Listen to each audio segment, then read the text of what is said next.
an aggressive China is undoubtedly the big elephant, or in this case, the dragon in the room. We have seen in the recent past how China is using its economic, diplomatic, military, and technological might to become the preeminent power in the Indo-Pacific region, and in doing so, the world's most influential power. India, of course, has experienced China's hostile intent on our borders recently. And the third is that India is now seen by other major powers that are opposed to China's aggressive ambitions in the Indo-Pacific region as a pivotal balancing power.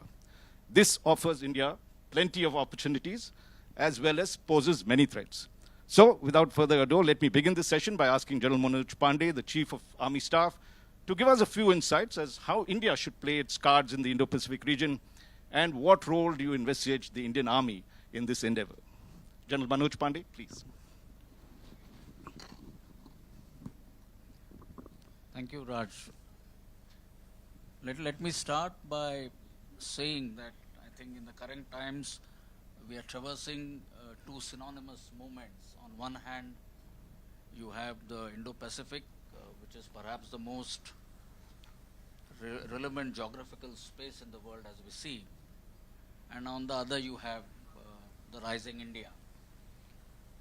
Of course, I need not elaborate on what Indo-Pacific is or the area is in terms of maybe the population, 60% of world's population, in terms of the maritime trade, the merchandise trade, close to 50%, 60% of the GDP.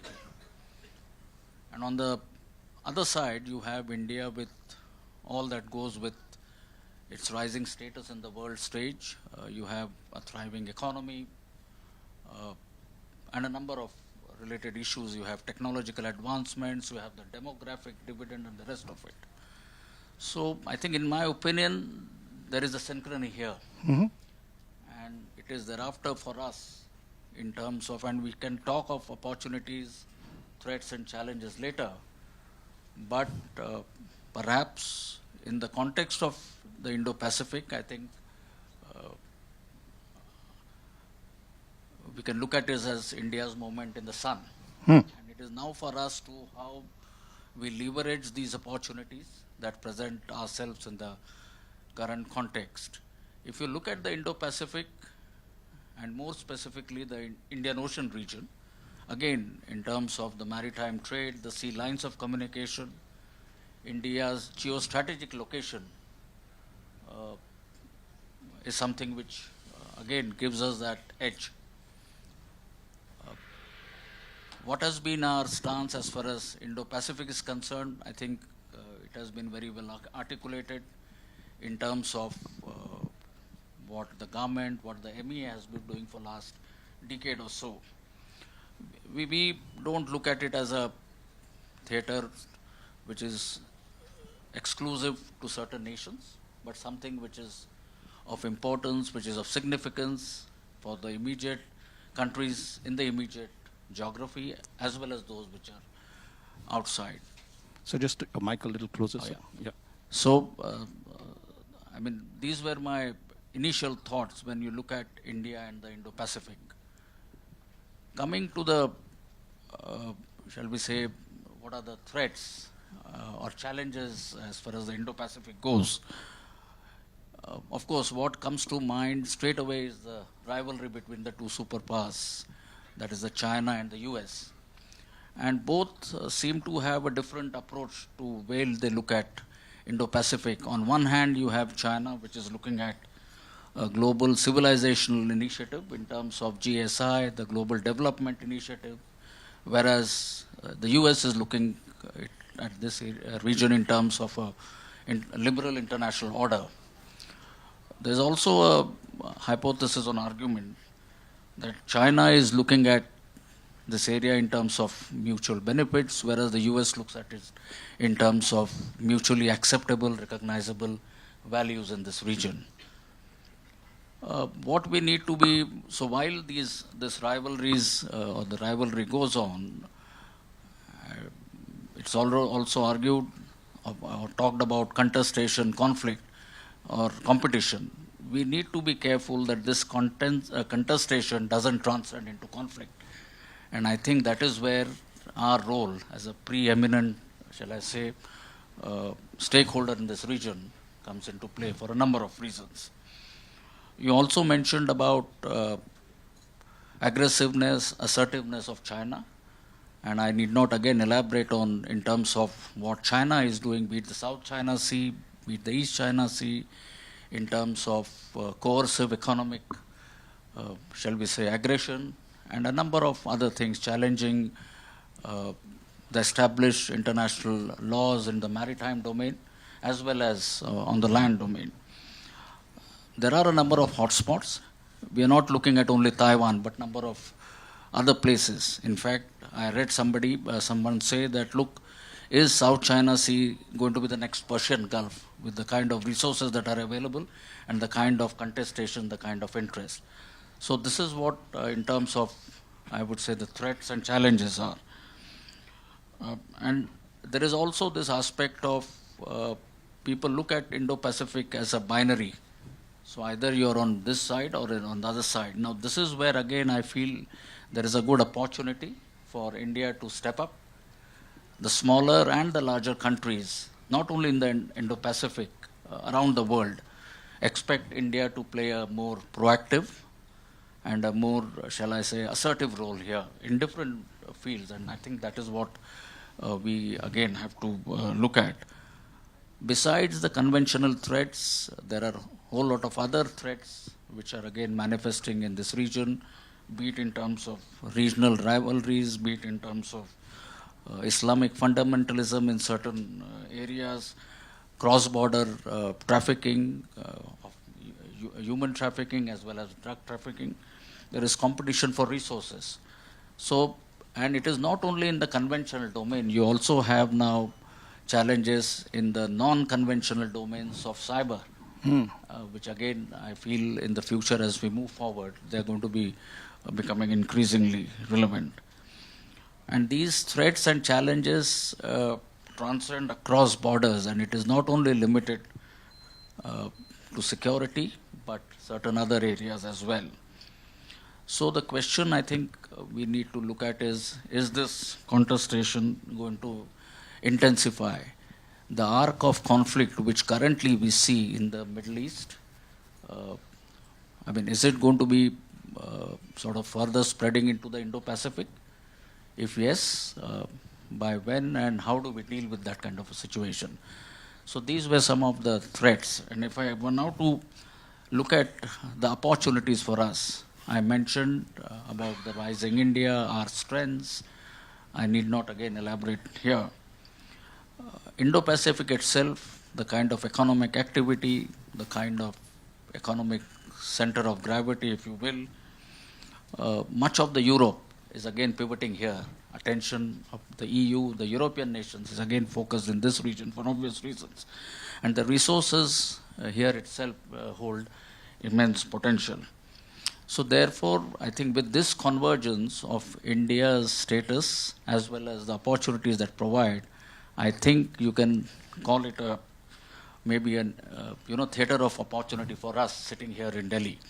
And it is now for us to see how best we can leverage. And there are a number of ways you can do it, be it in terms of our strategic engagements with our countries through various mechanisms, various fora we already have in place. I think there is scope for us to further strengthen them. You still have to look at as to how do you guardrail the weaponization in terms of these situations. So that is something which again, in my opinion, is going to be crucial. There are avenues. I mentioned about the India Indo-Pacific Oceans Initiative, which we need to further strengthen on. There are 7 areas, if I recall, which have been identified. How you can further build on that. Maritime domain awareness. We have seen as to what the Indian Navy has been doing in the Red Sea, in the Arabian Sea. Now this is another area as to what role must or can the Indian Navy play in the Indo-Pacific in terms of its capacity building, capability development, how do you move towards it? military diplomacy, since you asked me specifically as to what can military do, I Right. believe there is tremendous scope for us to engage at the military level, be it in terms of ideation, having number of events. We recently, if some of you would recall, had the Indo-Pacific Army Chief Seminar. You had chiefs from almost 32 countries, besides the Indo-Pacific, other parts of the world.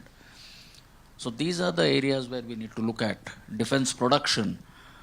We have a good, vibrant shipbuilding industry. So how is it, and some of the smaller nations in the Indo-Pacific, perhaps they can look at our capability and how that can be leveraged. So these are some of the areas I thought as my initial remarks as to how India can leverage its position, and perhaps I find this is the right time or the right period for us to play our role well. And I think this recognition, this acceptance, this understanding is there across all domains.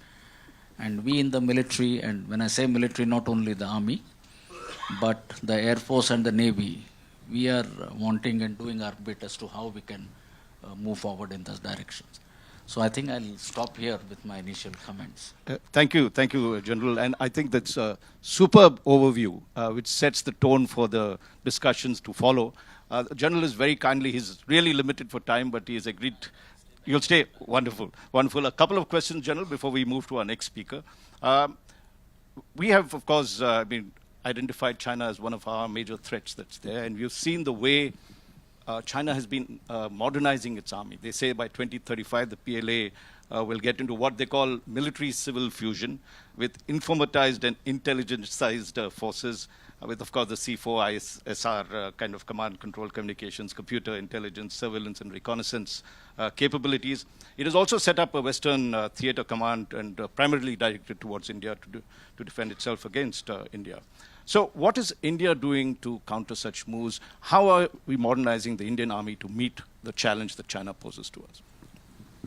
So modernization, infusion of technology, leveraging disruptive niche technologies for military use is one of the areas out of the 5 fundamental foundational pillars of transformation that we have laid out for ourselves. And in this modernization, technology is extremely critical, and this is what we picked up as one of the other lessons from the ongoing conflicts the world over. So we need to be able to identify as to how future conflicts will play out, and how you can leverage the technology, how you'll have to look beyond the conventional, shall we say, instruments of warfare, the conventional domains. We'll have to see as to how artificial intelligence, 5G, Internet of Things, drones, surveillance systems, cyber, these are the areas which we are currently focusing on. We want to leverage the immense innovation as well as the startup potential that we have in the country. So it is for us now to see as to how the technologies or the advanced technologies which are available in the commercial domain, how do they find military application? Not only how they find application, but how quickly. So we have put a system in place where we have our agencies which are interacting, engaging the academic institutes such as the IITs. We are encouraging, handholding the startups. We are handholding, engaging with the defense industry. And all this complements this aspect of Atmanirbharta, self-reliance.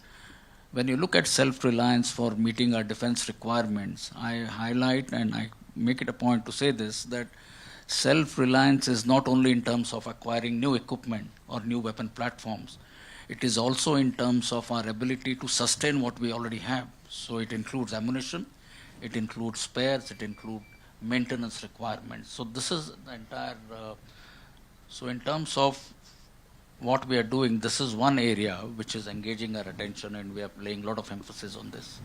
I just want to ask a more current sort of question in the sense that, not that all this is not current, but India has faced the brunt of China's aggressive intent, especially across the line of actual control, and we've seen this in the last 4 years. There has been, of course, 21 rounds of commander level talks? I think the last, that was just 3 weeks ago, you had the last round of border talks to diffuse the situation on the LAC. How would you describe the overall situation on the line of actual control with China? Well, if very briefly, if I were to sum up as to what the situation is, I would describe it to be stable, but sensitive. And this is where I think we need to keep a close watch, monitor very closely the activities across the LAC, both in the immediate, shall we say, depth and further behind. In terms of what are we doing, I would say upfront that our deployment in terms of the troops and other element that we have along the LAC is extremely robust. It is balanced. We also have, or we do maintain adequate reserves in terms of our infantry formations and other artillery and the other elements to be able to deal with any situation that may arise across the entire length of the LAC. So this is as far as our preparedness is concerned. There are two more aspects to it. I mentioned about modernization, tech infusion.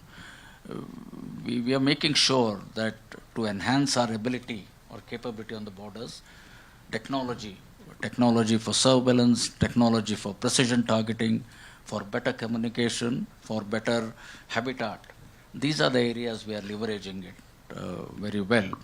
While all this is happening, our focus on infrastructure development, be it the forward road connectivity, be it the strategic road connectivity in terms of connectivity towards Leh, so that in the future you would want and you would have an all-weather, all 12 months in a year connectivity, which always remained a challenge.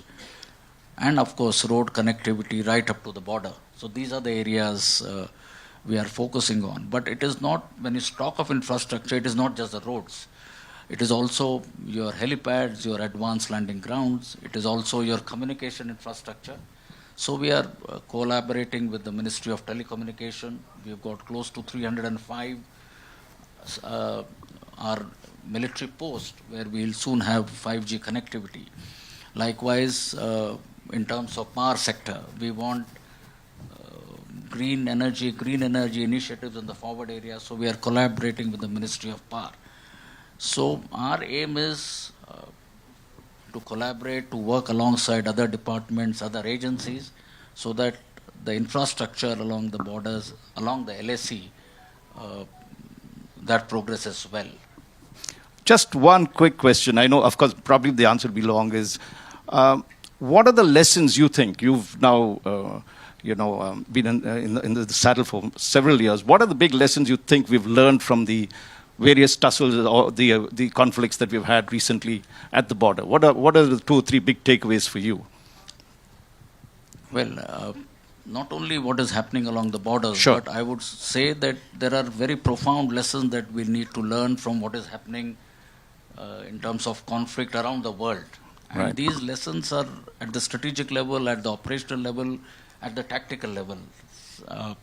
At the strategic level, I believe national security is gaining salience in the international system. And what it has shown is where national interests are involved, nations would not hesitate to go to war.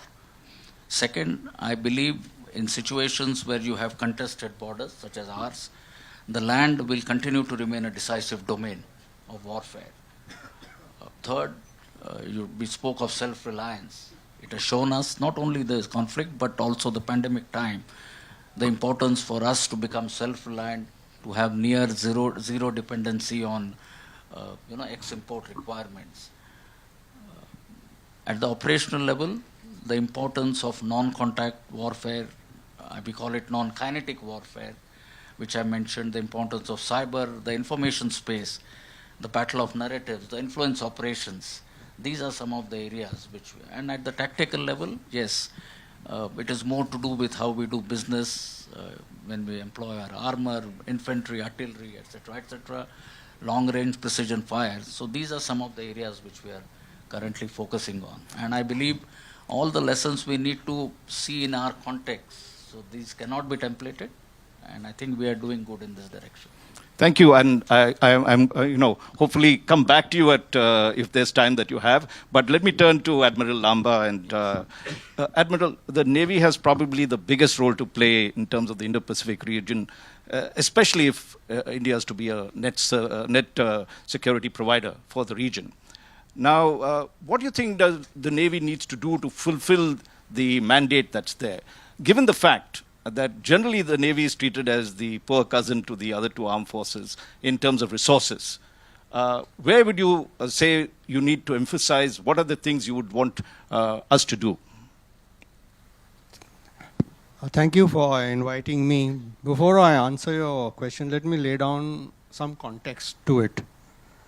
The Indo-Pacific is in focus because of the growth of the national power of China, and especially its maritime power. She has numerically the largest navy in the world, the PLA Navy, at the moment about 375 ships. She has the largest coast guard in the world, the largest maritime militia, the largest ocean-going fishing fleet. China constructs close to 42% of merchant ships in the world. 7 of the 10 largest ports in the world are on the Chinese coast. Its productivity of its shipyards is unmatched in the world.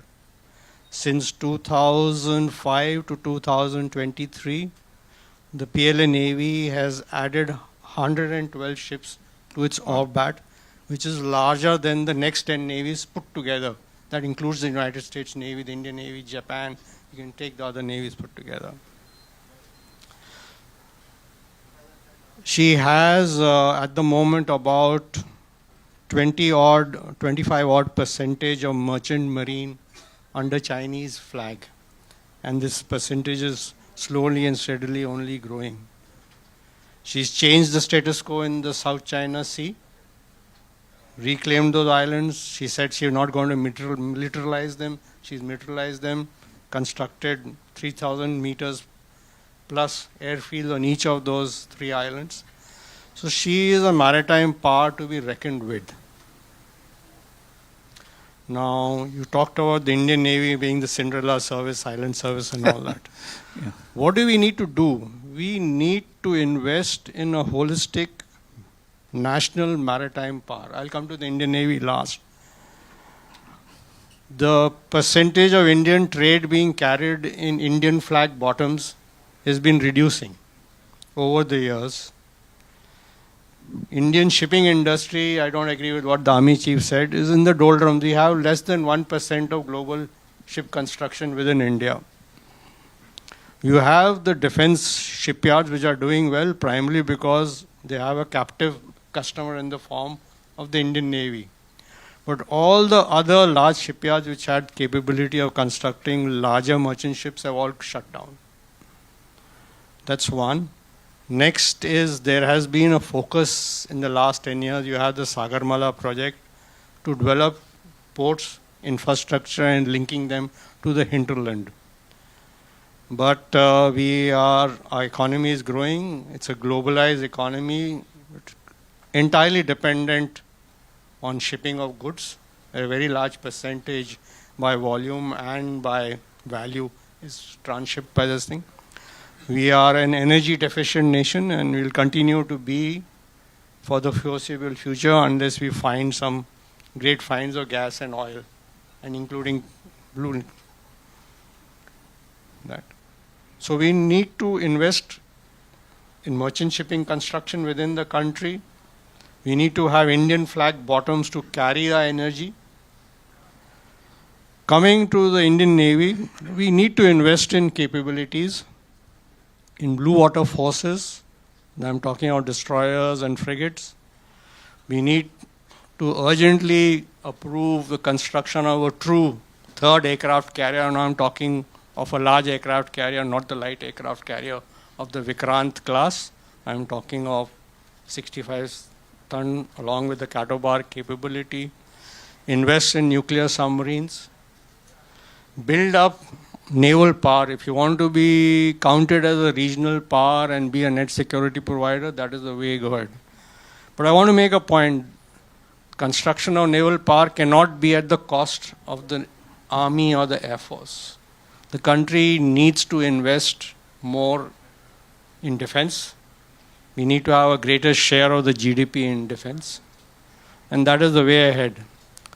Otherwise, we want to be a regional power, we need to play a role, we'll be found wanting. Thank you. I just have a quick question for you, Admiral. The fact is that China, the cliche is the string of pearls, where it has occupied or at least gained control of a lot of ports that's there. They also want to set up bases in very critical areas around the Indian Ocean. India has, of course, tried to counter it, and I think the word that is being used is a diamond necklace around there. This is, of course, one of them was looking at coastal radar surveillance equipment. We saw what happened in Maldives and the fact that, there's been a setback in terms of, whatever we're planning to do there. How serious is that setback? And how is, if you have to move in this direction of having eyes there, looking at, we of course had a good agreement with Mauritius on this. How would you say we should proceed on these matters? And how severe is the problem, caused by what is happening in Maldives? I'll answer your question in two parts.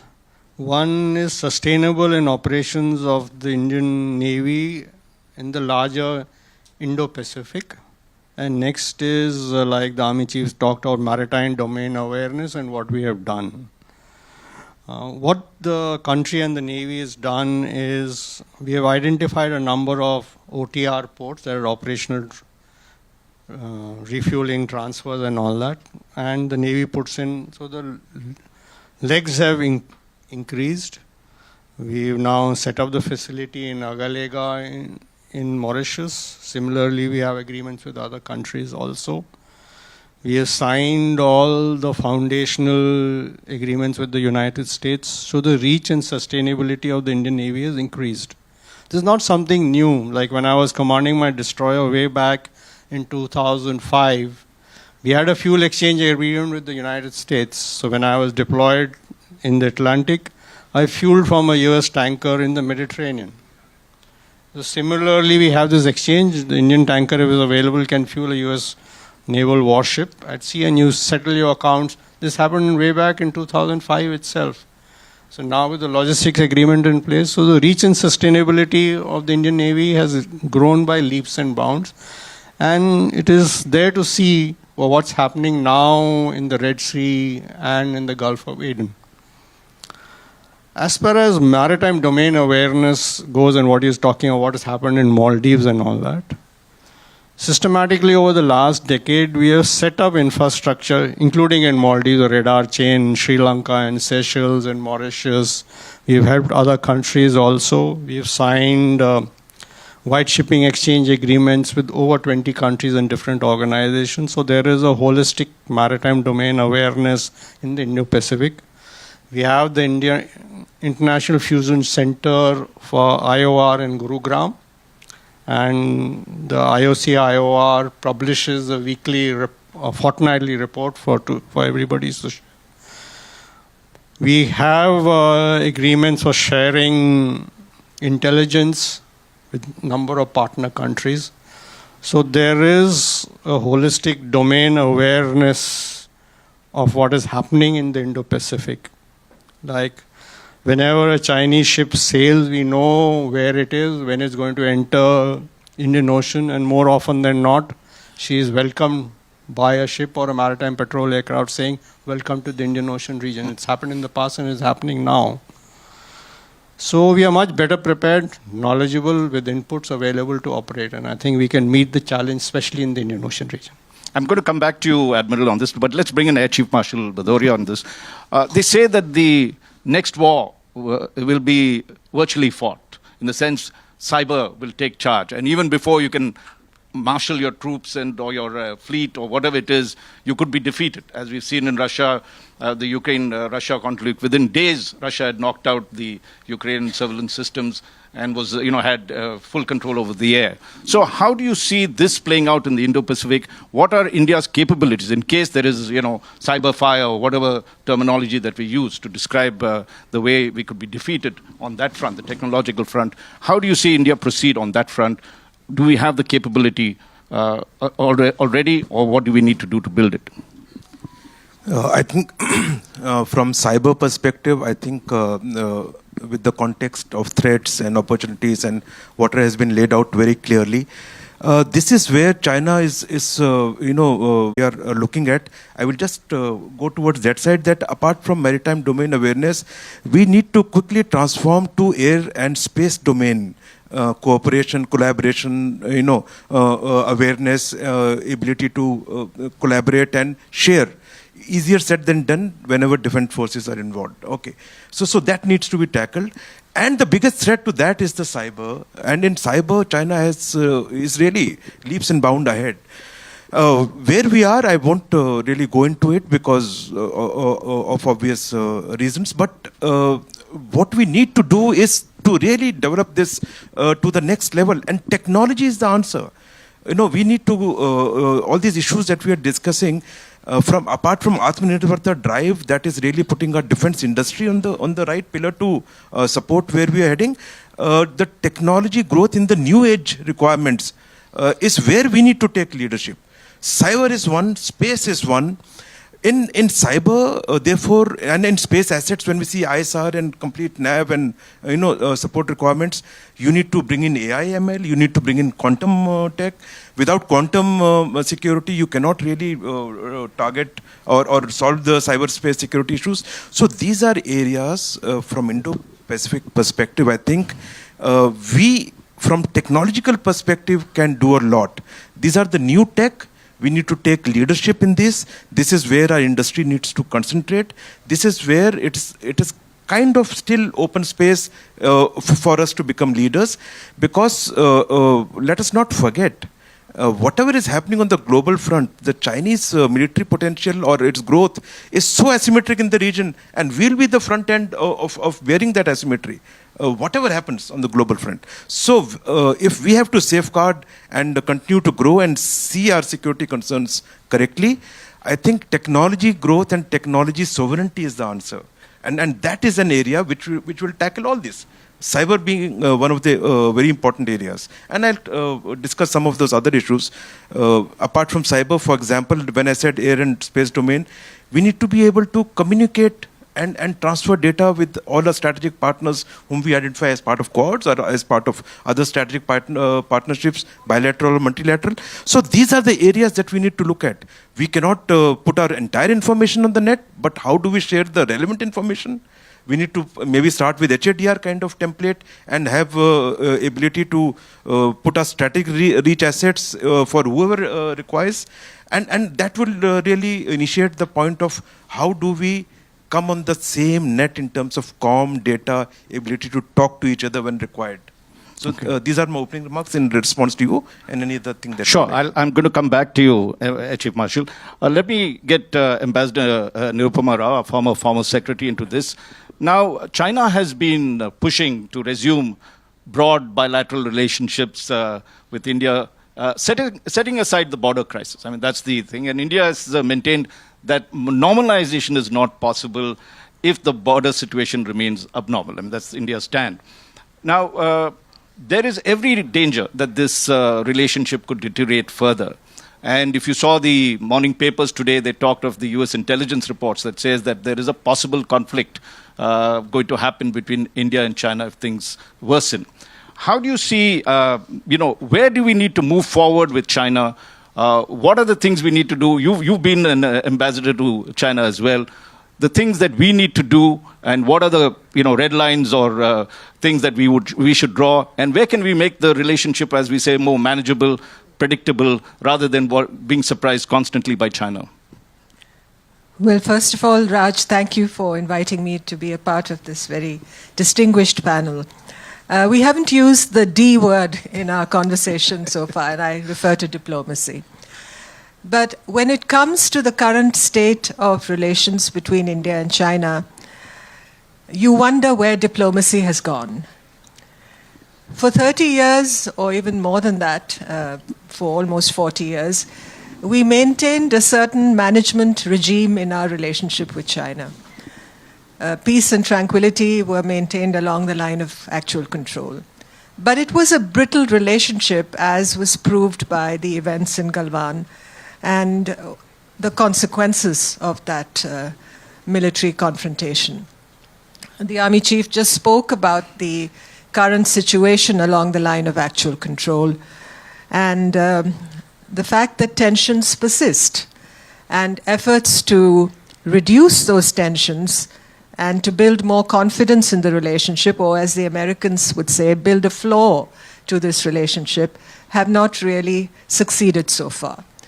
So to answer your question about the direction, the kind of azimuth for this relationship, where do you set it at the moment? You know, I find it very difficult to answer that question, really speaking. And that is where I believe the whole horizon of the Indo-Pacific comes into the ambit of our discussion. Now, the Indo-Pacific, you spoke about the game of supremacy that is being played out in the region. I'm not sure if I see it in those terms or relating to those definitions. This is not a great game that we are playing out in the Indo-Pacific. I think countries such as India, members of the Quad with partners like the US, Japan, and Australia, we are seeking to create a new dynamic multilateralism in the region. We are trying to create more cooperative structures, more collaborative security for the region, which I think with the rise of China, the region has been concerned about. Because the Chinese seem to see the situation, on the one hand, they are dismissive or they display high anxiety about the Quad and the kind of relationships that India is building with fellow sister democracies, I'd like to say. And on the other hand, they try to see the world through the prism of their own definition of a global order, whether it's the civilizational structure, the community of shared destiny, in terms of global security, global development. They seek their own concept of the world order, which in a sense upends the rules-based order that we have subscribed to and that we have been followers of and that we have sought to really implement in terms of our diplomacy. And that is where I'd like to also bring in the structures of the Global South. When we speak of the Indo-Pacific, you know, I was just doing a head count of the countries which belong to the Global South, which are also a part of the Indo-Pacific. And I counted about 49 countries in the Indo-Pacific which are members of the Global South. And this is where I believe countries like us within the Quad, even as we try to build structures of security, more inclusive, more resilient, more cooperative and more collaborative and less adversarial, at the same time we seek to deliver global public goods to the Global South, as we did during the pandemic, during COVID, with our vaccine diplomacy, in the HADR work that we do. And here I'd like to bring in our neighborhood. We have a neighborhood first policy. The government of India speaks of it. And we can never divorce our neighborhood. There is no question of that. We're just a heartbeat away. Countries like Sri Lanka, I mean, if you are in a spaceship, Sri Lanka is just a heartbeat away, or Maldives is just a heartbeat away. And therefore, what we do in terms of our outreach, and also to correct the disinformation campaigns that may exist about India within our neighborhood, they're all challenges for our diplomacy today. So to answer your question, the world is a very complicated place today. It's a difficult place today. The relationship with China having gone south, literally, as far as we are concerned, as it has for the United States, although I believe since the United States is 10,000 miles away from China, it feels the heat much less than we do. We share this 3,488 kilometer long border or line of actual control, whatever, however you define it, with China. And every day the news that comes in is concerning about the LAC and what the future holds for this relationship. And therefore, the contours of the relationships that we build in the Indo-Pacific, in many ways, I believe, are being determined by the contradictions, by the conflict, by the confrontations that we face with China today. Okay, I think we're just going to take a bit of that. Chief, I hope you can stay a little longer. Oh, great. I'd like to get in Asha Motwani into this, Jadeja, sorry. The economic component of the entire process. I mean, we talked of the initiative in critical and emerging technology, which of course we'll get Taranjit and Sandhu to speak about that. But from your point of view, being a venture capitalist, given the fact that critical, we talked of cyber supremacy that could happen. What are the 3 or 4 things that you think India should be doing, and how could we leverage what we have in Silicon Valley to give us the kind of capability we need? So I think, the defense tech is a new area in venture capital. This is not something that we have, been actively investing in simply because it was never a necessity. The reason that we are now, even venture capital world is beginning to look at defense tech, including things like drones and autonomous warfare and, things like AI, of course.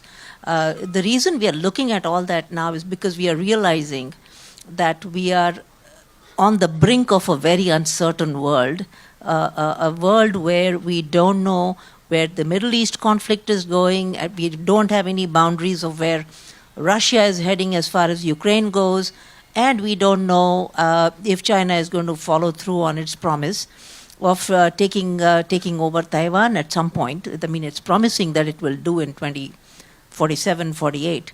So there is so given all these sounds and given the uncertainty that Ms. Rao was just talking about, I think the VC world is finally looking at this opportunity and saying, what can we be doing? And I think one of the biggest areas that I see happening is on AI, not simply because it's of course a path-breaking technology, it's a revolution, but because it is going to be the largest source of power. It's going to be, power is defined as a combination of wealth and, the sort of the population size that you have. We have the population size. What we don't have is the wealth. And I feel that the AI opportunity is so huge right now that if the government did not get in the way, or if the government simply got out, I think India has the potential to really, and I don't mean Modi government. Modi government is actually much better than any other previous governments we've had. Right. The Modi government is probably the friendliest to business. But that said, I'm still horrified at the sounds that, I keep hearing from the government saying, oh, we are going to regulate AI. When you don't know what is AI, you don't know if, it's just, in the US where it's the birthplace of AI, we still don't know how to regulate AI, even the US. Despite the fact that it's all based there, how is it that we in India are already announcing regulations that are going to be a bottleneck to our own founders? I'm scared for India. I'm actually scared that in India we are going to have the bureaucracy regulating AI, which is by far the largest source of power that India can have. No amount of missile and other technology is going to give that power. That power that India could get now very quickly is through innovation in AI. And we have the people, we have the open architectures, we have people who are already plugged into Silicon Valley. The Valley is interested in working with India. How do we get the government out of the way? And I don't mean, again, I mean the bureaucracy out of the way. So that for me, that's the thing. We are ready to invest. Everybody wants in on India. We have the people here. We've invested in regular enterprise software companies. But defense and AI, and that also includes autonomous warfare, by the way. So in these areas, how do we come in fast? How do we invest and not run into so many obstacles? So, sir, all of you who are in the, in the defense, Mr. Lanba and everybody, this is our request to you from the US, that you need to play that active role in making sure that there is freedom to invest in India, freedom to work with the Indian startups, and that we don't have these AI noises that the bureaucracy is making. And I would it's a request to all of you, actually, Mr. Lanba and all of you, to be making sure that you are lobbying for us, for the freedom for us to invest here without bottlenecks. Well, that's frankly said, and this segues well to get Taranjit Singh Sandhu into this. You've had a highly successful stint as the US ambassador. You've had a big deal being signed. Taranjit, when you look at how US and the fact that we are an integral part of the Quad, how has the Quad moved forward? Has it really delivered on what it is? Or there is this criticism that it's still largely a talking shop. Is that the past, or is that continues as of now? Thank you, Raj, for having me, and my former boss, Foreign Secretary, the three chiefs, and of course, Asha with all the spies, have touched upon a lot of areas, so I don't really need to repeat that. And I'll answer your question on Quad, and along with, I also want to touch upon 4 other aspects of what is US-India partnership, and it also touches on Indo-Pacific. And I've used the word partnership because the relationship has transformed into a partnership. It's not just a cliche. And I want to give you very simple examples which we see, but sometimes we miss out. First area I would say is healthcare. Because of COVID, there's been a lot of focus. You know, the affordable healthcare part, India is playing a significant role. If you go to any of the pharmacies in US today and you buy the fever medicine, turn it around and you'll see made in India. Similarly, in vaccines, Ambassador Nirupama Rao will recall there's a vaccine called rotavirus. This was before India started the bulk production, it costed about $65–70. After India started the bulk production, that is in collaboration, the cost came down to $1. And together we were able to give it to Africa, Latin America, etc., etc. Similarly, so many aspects of healthcare can be touched upon. You mentioned about IT. It was somewhere AI was touched upon, but look at IT, digital, startup, innovation. I mean, I'm running across, I'm not going, any of those we can go into. ISET, what is emerging technology or critical technology, whether it's cyber security, Internet of Things, quantum, AI, all of that, huge scope. And the ISET importance particularly in the US-India context, because this critical emerging technology has also come into Indo-Pacific through the Quad. The importance here was that for the first time from the Indian perspective, when NSA was in the US last year, both the governments, the private sector and academia got involved. And just to answer in something what Asha mentioned, so further if you look at Prime Minister Modi's visit to United States, the state visit, there was an event which was hosted in the White House where prominent industry leaders from both sides participated. I think the industry-government linkage is going to ensure that this goes further, irrespective of bureaucracies or etc., etc. And Quad, what is your assessment of it? So, Quad, if you see, that's one of the areas in the United States, even today, it has bipartisan support. During President Trump's time, it took off, and you saw during President Biden's time, despite the COVID, we have had a number of Quad summits, we have had a number of virtual interactions, and it has touched a number of areas what I have been touching upon. And one area I wanted to mention is education and knowledge partnership. Now, that's very significant. You have heard of the 100 Quad scholarships, and it was amazing for me to see when Secretary Commerce hosted a reception and two of the Indian representatives were there. One of the girls was from actually one of those slum areas. She had grown up in Mumbai, and she's a Quad scholar today. So the kind of knowledge and education partnership, and do remember in this that yes, we talk of demographic dividend, but India today, 50% of the population is 26 years and below, at a time when most of the world powerhouses, including the European ones like Germany, are aging. So look at the opportunity. Therefore, if appropriate skills, and that was one of the first events which Prime Minister Modi attended with Mrs. Biden, the First Lady, was skilling.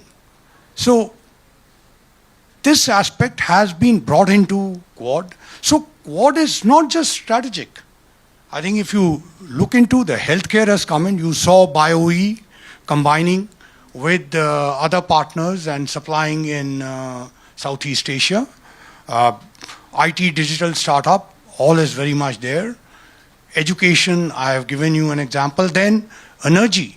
You are aware that we have huge energy requirements. So when First Solar is coming into Chennai and investing, it's sending a message. And similarly, semiconductors. All of us are aware of semiconductors. It's the buzzword. Everybody knows of the fab, the ecosystem. But semiconductors require a huge trained people. And the fact that Micron is coming into India and investing, it's also pointed towards that. And semiconductors is also an initiative in Quad. So I'll stop there. Right, no, I I'm can go there. on and on. Rudra, I know you've been waiting very patiently, and to take off from where Taranjit had said in terms of the Quad, he seems quite happy with that it is on all these other areas. Strategic is one of the components. But initially, I mean, the idea of Quad was in some senses, India was chary to have made it the strategic part of it because it wanted to balance its relations with China. Do you think, in doing that, we have diluted the Quad to the point of where there are many forums to discuss all these other issues? Why is this, why is Quad being sort of pushed into that direction and not really confronting directly the threat that China faces on the security and defense front? No, thanks, Raj, and thanks for having me here. Before I get on the Quad, I just want to challenge one thing that Asha said. We wouldn't want her to be an agent of misinformation back in the valley. On AI, frankly, Asha, I'm not sure where you're getting the sense that the Indian government is looking to regulate or over-regulate AI without understanding where AI is at. If you want regulation, I would say look to Europe. If you want regulation, in fact, look to the United States. It looks to us as that I'll come to that, is the executive order that was put out in the United States, for instance, the downstream effects of that are going to have rules and regulations which will regulate AI. So my sense, at least from the outside, is just a think tanker, is that actually it seems that the government is being quite cautious to try and understand what is the opportunity, what is the problem. Now, coming up to elections, you will have some reactions in terms of misinformation, disinformation in itself. But I don't think the government over here is looking to over-regulate AI at all. I think it's actually quite an innovative, quite a forward-looking position that they're taking. On the Quad, actually I take a different view, which is that rather than dilute the Quad, I actually think that the Quad's been enriched in 7 different areas which would not have happened if it didn't exist. And Ambassador Sandhu sitting right here. We all look at the Quad and say, leader summit. That is the pinnacle for media houses. When is the leader going to come? If the leader's not going to come. But there are 7 working groups in the Quad that are working throughout the year on areas from infrastructure to health to a range of issues. ORAN, 5G, right? So that's number 1. Number 2, are we seeing outcomes out of the Quad? Yes, now we are. We are seeing projects come into reality, right? Whether it's in health, whether it's in Fiji, whether it's distribution, whether it's vaccines, whether it's in the area of infrastructure in itself. And there are some very good examples of what the Quad's been able to do. But behind the scenes, what we are also seeing in the Quad, frankly, and perhaps that doesn't get spoken as much, you talked about cyber earlier, is the coordination when it comes to common standards, right? Is the ability of the Quad countries to actually be able to relay information to each other in real time when there's a cyber attack, right? So there are trust mechanisms, I think, that have been created, that have been shared. And I would actually say on the cyber side of the Quad, we've actually gone pretty far from our limited understanding, again, from the outside, right? Now, what can the Quad do in the future? I think there are a lot of things. But one kind of broader view I'll say is, in many Quad conversations, whether it's on standards or whether it's on digital public infrastructure, which we are big champions of in India, there's a pushback in terms of saying, let's talk about principles and governance, right? There are some Quad countries which are constantly saying, listen, let's talk about principles, governance. Absolutely, we should. Good governance, good principles is the best deterrent to, frankly, the China challenge in the Indo-Pacific. That is the alternative that democracies can deliver, right? But at the same time, I think we need to keep in mind that while we are talking about principles and governance, the other side is building out, right? Now, you can disagree or agree on digital public infrastructure. Is it good, bad, competition, not competition? The other side is building public infrastructure. That is definitely not good. That we know for a fact, right? So I think if you're talking about what is the, is there an urge, does the Quad work? Absolutely. Has it been enriched? I think yes. Does it need to do more now to get into kind of actual projects and build out? I think there's an urgency that is required in that process. And hopefully when we host the Quad Summit here in the kind of last quarter of this year is what we are told, we'll see some of those projects come out. I'm sure Ambassador Sandhu already knows what they are. Thank you for that optimistic outlook. Since we have three chiefs here, I thought we'd ask a question. Given the fact that we just had in the morning that I'd mentioned earlier that there is US intelligence feels that there could be a conflict between India and China pretty quickly. How different, General, may I start with you and then I'll come to Admiral Lanba and Air Chief Bhadauria. How different, in case we go beyond a border conflict, how different would our response be? We do remember 1962. How different would that be if it does come, push comes to shove in on the border, as well as if there is a war that breaks out with China? I mentioned initially and briefly in my comments to say that we do plan for different contingencies, and for each contingencies the responses would be different. So I would not want to get into the specific as to what the responses would be, but leave it by saying that our current deployment, our current defensive posture is robust, and we do have response mechanisms for different contingencies that may arise, which also will be equally robust, equally effective. And while what is happening on the border is important, we also need to keep a close watch, monitor what other developments are taking place in terms of infrastructure, in terms of movement of troops, concentration of troops, etc. So this is a constant process, and not only the military, but in consonance with other intelligence agency at the strategic level, we have all the wherewithal. So it is for us to put it all together to make sure that we are neither strategically surprised nor tactically surprised. So that is the key, and that is what we are. And certainly our response will be far different from what 1962 was. We all... Of course, the response will be effective, and it will be in mics. proportion to what situation that comes about. So I'll leave it there and I know. want to go beyond that. Yeah. Admiral Lanba, how would you respond to a question like that? You look back independent India's history, all the wars which you have had, whether you take 47, 48, 62, 71, 65, 71, we have never initiated the conflict. The conflict has been thrust upon us. So even now, it's very unlikely that we will going to initiate a war with China. In my personal opinion, neither side, neither China, neither India, wants to go to a full-blown conflict and coming to blows. So I don't agree with this assessment of the US intelligence agencies that there is going to, in my opinion, there is not going to be a war in the short term, medium term.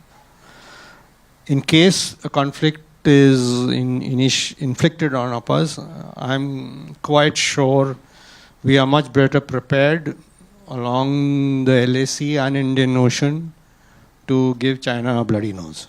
And I'll leave it at that. And we did, of course, General, demonstrate that when they made the border intrusions and we pushed them right back on that front. In terms of the issues, and I'm going to come to you, Air Chief, for your assessment, but I just wanted a quick assessment on that. There have been issues on the Eastern Front we saw last year. That has become a bit hot. Where can we move for, where is this going to head to? If it's not going to head to war, where do you see the position between India and China? And what does China really have to do so that we can get back, move away from eyeball to eyeball confrontation in all these places? You mentioned and spoke of the 21 rounds of talks that we had at the ground forces commanders level. You have a similar mechanism at the diplomatic level in terms of the WMCC. We've had 14 rounds of it post what happened in the middle of 2022. And during these talks, that is precisely what we are trying to achieve. How is it that you try and reach a amicable and mutually acceptable solution? And our attempt has been to, of course, to begin with, to get back to the status quo ante. And I think till the time that happens, and I think it's only through talks, through dialogue that you'll try and reach there. Till then, I think our preparedness, our deployment will have to be robust, and that is what,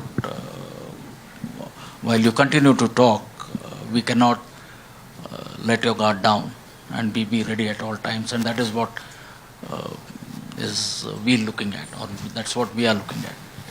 Let me come to Air Chief Marshal and your answer to that question. If tomorrow China does decide to move the ball further into a war, what do you think India's response would be like?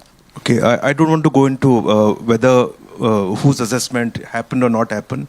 Should we be prepared? 100%. Yes, we have to be. What will happen? It is no longer 62. 62 will never happen again. This much I can tell you.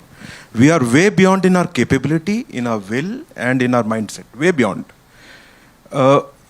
Is our current capability enough? I think we need to continue to build, because looking at the trajectory and the ground realities, and I think the new age weapons technologies is something for the future, and that is one area of immediate I think attention.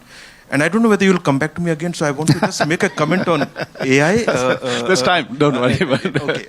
But if you permit, I'll just on AI. I wanted to mention, ma'am. I've been interacting a lot with the industry, and the most critical. Firstly, the initiative taken by the government, huge. I think things will happen now. It was about time.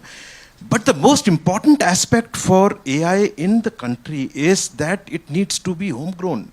There are issues that unless it is homegrown, unless there is indigenous development, the IPR stays here. It will not, in some of the civilian system is fine.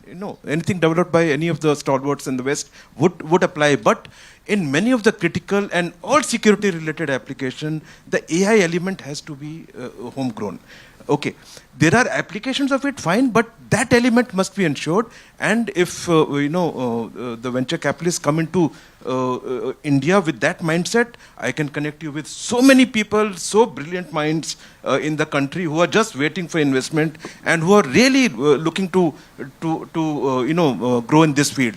So AI, we need to be a little careful. I think it's the most misunderstood concept and misquoted.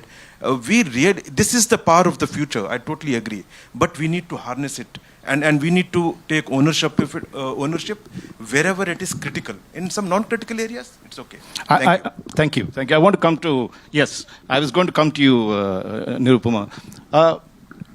Take a look at the fact that what we are discussing in terms of it, and the General mentioned that diplomacy, right? Just not the defense forces, but diplomacy has to succeed. If diplomacy has to succeed, are we going the right way? What more can we get into this picture so that we can get China back to the positions that we want, or more predictable, or more manageable relationship with it? I think today diplomacy works very closely in tandem with what we do in the defense sector, what we do in terms of promoting the national security. And when national security is threatened, I suppose there are no holes barred, really. We have to defend those interests.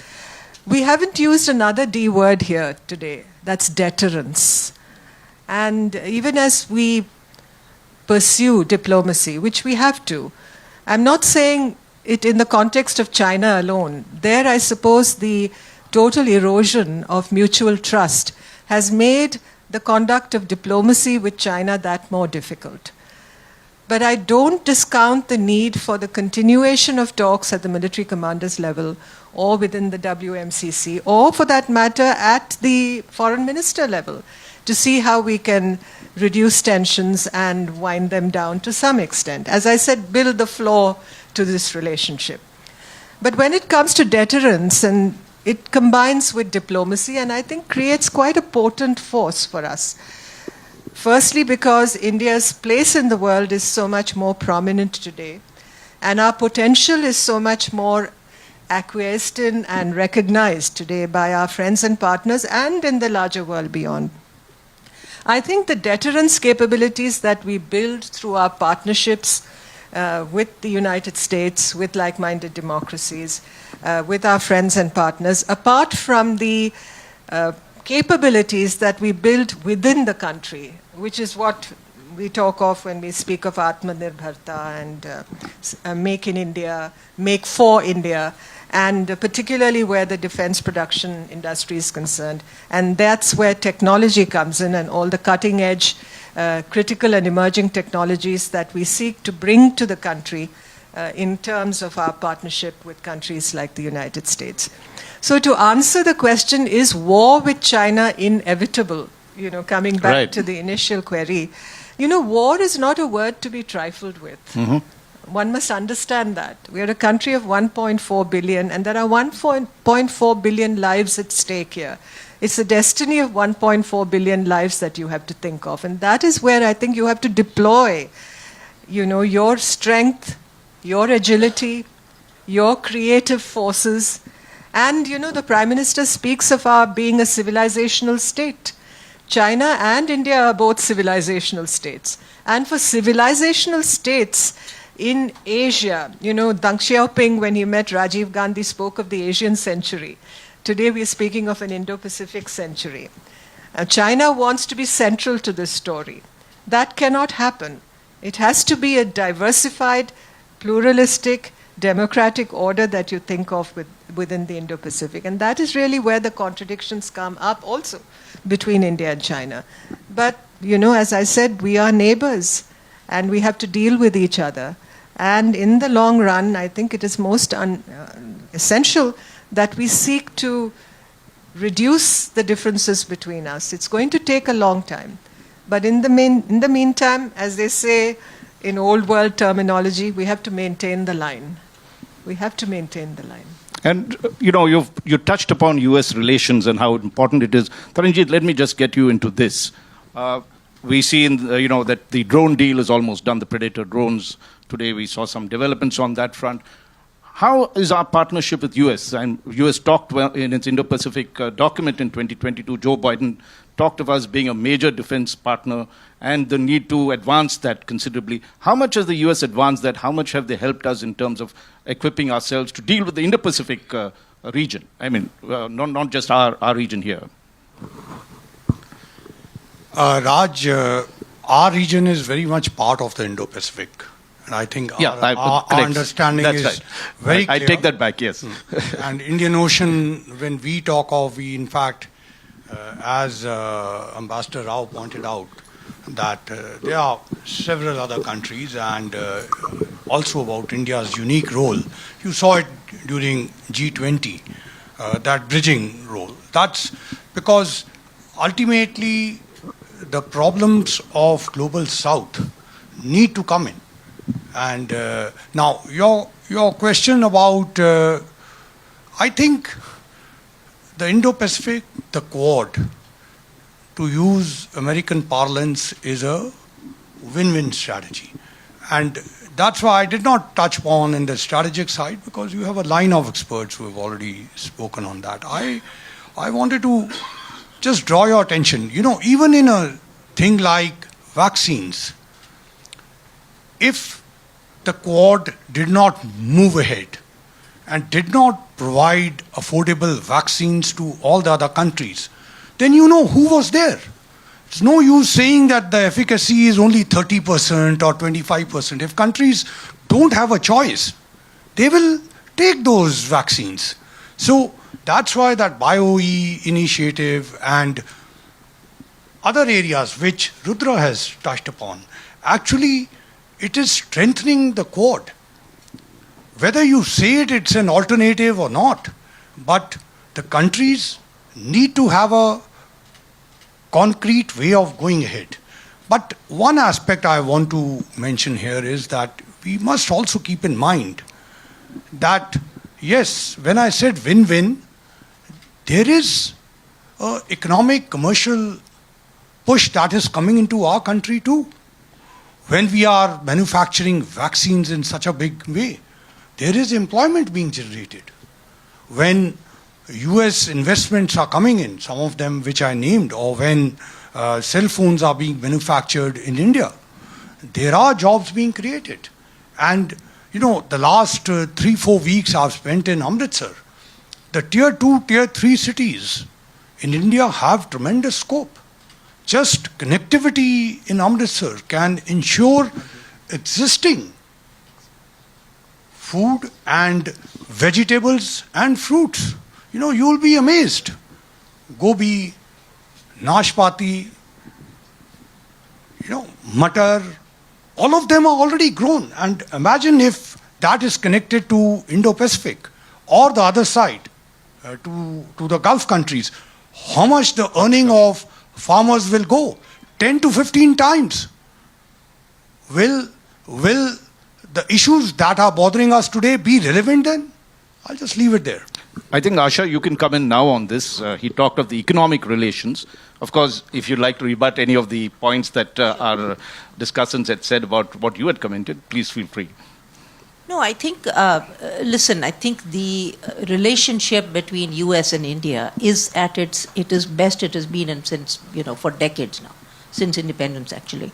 So there's no doubt in my mind that there is a push from both sides to increase the level of co-investment, to increase the level of foreign direct investment, to work on research collaborations and setting of standards and so on. So these are all very good developments.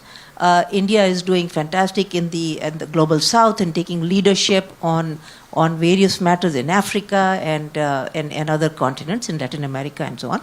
I think the only sort of one of the things that I get little concerned about is that are we grabbing the opportunities which are on our table fast enough? This is the only thing that I feel that we could be accelerating our participation in that. We're removing obstacles on that.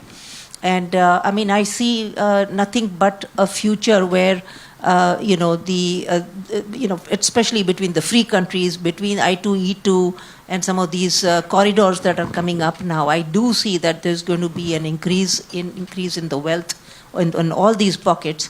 And I2, E2 is the India, US, Israel, UAE partnership, which is very likely to happen. I actually have been sort of trying to connect the dots on what could be happening. And there could be actually a canal that passes through, might be bypassing the Suez altogether. There is that development also likely to be happening. And so there are some extremely positive, optimistic vectors in place. We are, if we are the only ones who are going to be responsible for our slowness if we do. And that's it. I just want to respond to Rudy about the AI thing. Rudy, I do understand. I think the West doesn't understand that India sometimes makes noises which are meant for public consumption domestically. Like for example, for elections, there are things that India will say which appeal to the masses, which appeal to various pockets, but but the West doesn't understand. So, for example, I was referring to this, this newspaper article that came out maybe about 10 days ago or so, where it was announced by India that there's going to be a set of regulations on AI, and I think maybe it was just a pacification of certain groups I'm not sure. It could be domestically, targeted. So, and we'll talk about this. We'll talk about this more. I actually want to get Rudra in on a different this thing. You look at the army chief had talked in his opening remarks about opening insights about the fact of the situation in the Gaza and moving right up to the Red Sea that's there. Do you see, given the fact that U.S. has its interest waxes and wanes. We saw what happened in Afghanistan, and they moved out, and we found ourselves in a bit of a pickle over there as well. How do you see this particular region play out, and what concerns should India have in the Indian Ocean as well as apart from the Indo-Pacific itself? No, so if the question is on the U.S. and where the U.S. will yes, go, where will they go? That yes, okay. Exactly. So I've got this may sound very self-interested, but my view is very clear: is we have good relations with the U.S. In fact, at the moment, I'd say we have excellent relations with the U.S. We should get from the U.S. what we can, when we can, and do more with the private sector in the U.S., which is what ISET is designed to do. That will then have a life of its own. So my own sense is, I think one thing we've seen in the last 25 years is the U.S. will do whatever it does. If there's a new administration in the U.S. that decides to take the war in Ukraine in a different direction, it'll take it in a different direction. Will that have a ripple effect on us? Yes. There are 2-3 things that I think are worth highlighting. One, my own sense is, as far as the U.S. is concerned, there is an urgency to the relationship because of other factors, but there's also an urgency to the relationship because of bilateralism. ISET is producing results today. Whether it's Micron is then pushing a Taiwanese company to say, hey, listen, actually pretty good idea to invest. Tata's in bed with them, so on and so forth. We're seeing some movement on intersects in the defense side. We'd like to see more deals, for instance. We'd like to see the startup ecosystem fire up. We're seeing some stuff on quantum, AI, so on and so forth. But the 2 things that I think are of concern is, if the US does take a position in the future in Ukraine, for instance, where does that leave us with countries like Russia? Right? And I think that's one question that we have to kind of figure out. You asked a question on 62. I'll give you one factoid. In 62, the Russians actually didn't help us at all because of the Cuban Missile Crisis. We signed our first MiG contract with Russia in the summer of 1962. They pushed it to the summer of 63. We had zero help from Russia, right? And actually, who were the countries who came to our assistance at that time, at some level, with munitions? It was the United States, and lo and behold, it was Israel that gave us mortar, right? So I think that's one equation. The second one is, I think for our consideration is, how does this US, China, Russia kind of triangle work out for us? And how does the China-Russia kind of position? And if you look at any of these geopolitical formulations, I think it's very clear that we have to hedge. How do we hedge? We hedge with countries that have the capabilities that we require. United States, France, Israel. Similarly, can we do more in the Indo-Pacific? The Quad provides some kind of rule-making in a very disorderly universe, right? In its own normative style. It's not hard rules, but it's harder than softer rules, right? And to take a step forward is that, can we use this, and this may sound a bit ethereal, can we use this also for global good? While it's a doomsday scenario across the world, 2 big wars, but can we genuinely do more with the Quad for global good? Can we provide digital public goods in parts of the world that will help inclusion, that will help banking, taking individuals in Fiji and Tonga and Togo and Mauritius to the last mile? That's the positive architecture that can be created out of all this geopolitical hedging, which we shouldn't forget. Yeah, and but let's also look at it as the fact that military might is playing a decisive role wherever it is being projected. And that comes to you, General. Because we talked earlier, and I'd asked you about this question of what is the role the Indian Army can play. It's largely geared towards continental conflict. But given the fact that we now have, and you had this you had this discussion with 35 other chiefs there, what is the role you see? How can India project the particularly the Indian Army capabilities in the region, in the Indo-Pacific region? I did mention of military diplomacy, and that's exactly, I sense you're referring to. Yes. In the immediate neighborhood, I think there is lots we can do in terms of our engagement with countries in the immediate neighborhood. But outside, I think the more we engage at forums for ideation, there was a mention made of a collaborative and a cooperative arrangement is another area we look at. Especially in the context of Indo-Pacific, HADR is another area where we Is it a have- code word to develop capabilities? The Yes. disaster, in terms of relief and management. Yeah. interoperability of our systems to work together. We also have, in terms of defense exports, we are looking at, and we are already doing this, our ability to showcase the capabilities of the indigenous defense industry to our philanthropic countries with whom we carry out exercises. There is an aspect of soft power here through our exercises with the foreign countries, either where we go to them or they come here. We are also showcasing yoga, because that we believe is another area Right. where we can. So these are some of the areas, and I think there is tremendous potential.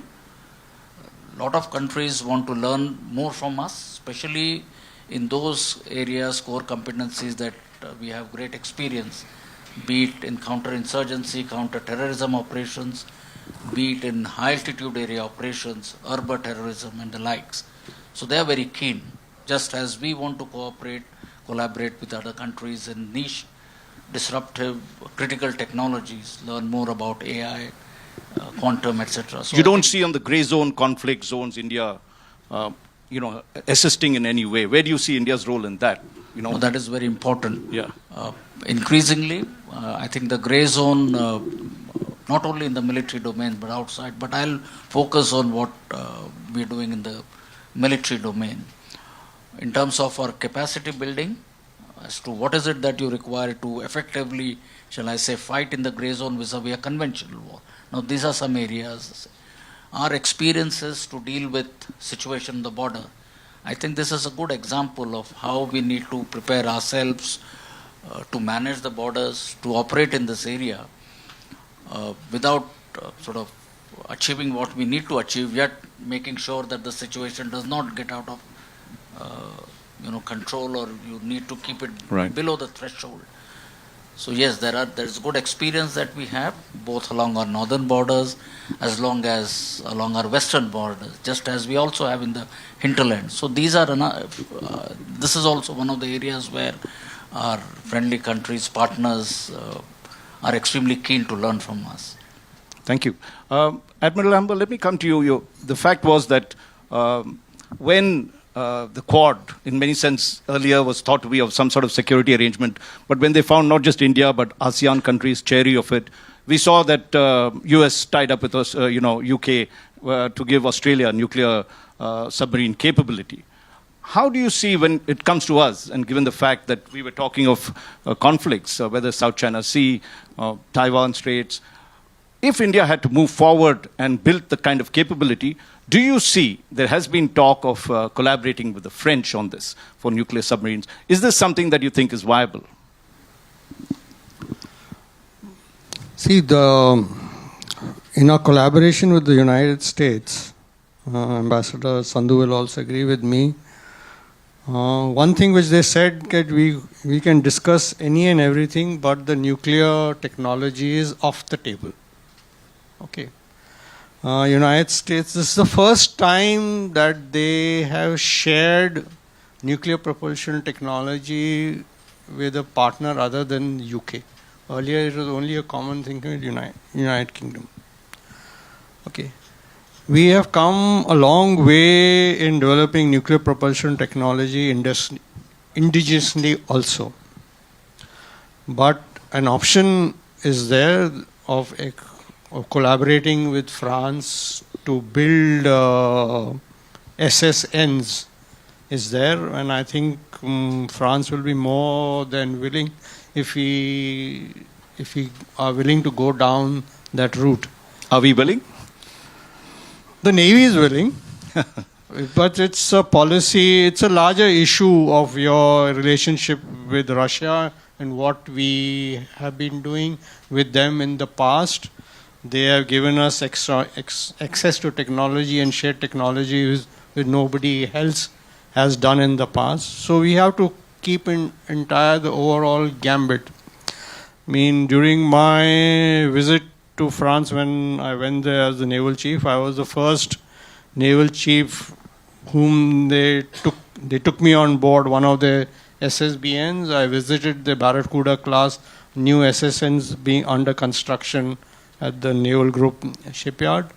So they are more than willing, but this will be have to take a decision on this, taking out the overall geostrategic situation and water collaboration, which how is going to affect our relationship with Russia and with other this thing. And we should continue to pursue this with the United States because their nuclear propulsion technology is miles ahead of everybody else. You just need to fuel the reactor once in the life cycle of the submarine, that is over 30 years. And since we're talking of collaboration, let me come to you, Air Chief. In terms of interoperability, I think that's the word that the Army Chief also used. How do you see we can work with other countries? Whether it's the US and Japan, Australia, France, where do we see our, not just on the air platforms, but other things. But let's look at, of course, at the combat aircraft and others. Yeah, I think interoperable, whatever exercises we are doing now, okay, we are practicing interoperability, which is largely procedural in nature. Okay, we need to get to the next level where it becomes ability to use the network. For example, there is a surveillance platform, US surveillance platform. Can we get the data directly into our fighters? So that is the end game. Whether it can be shared fully, of course, they would be concerned. They would be concerned when our AVAX is flying with what we share. But we need to graduate to that. So that is why I think on interoperability, our basics are all set, but largely procedural. We operate with each other. Everything is good. But now we need to change the level and get to a comm and data. How to sort this out on cyber? There have been many discussions. So this is the area that we need to look at. Also, if you really look at ISR and sharing this new SAT data and that domain, which you need 24/7 visibility, unless you are able to plug in and see immediately real-time data, it doesn't, in many cases, is no longer valid when you need it. So this is what we need to graduate with, not only, let's say, on Quad level, but all the strategic partners in the region.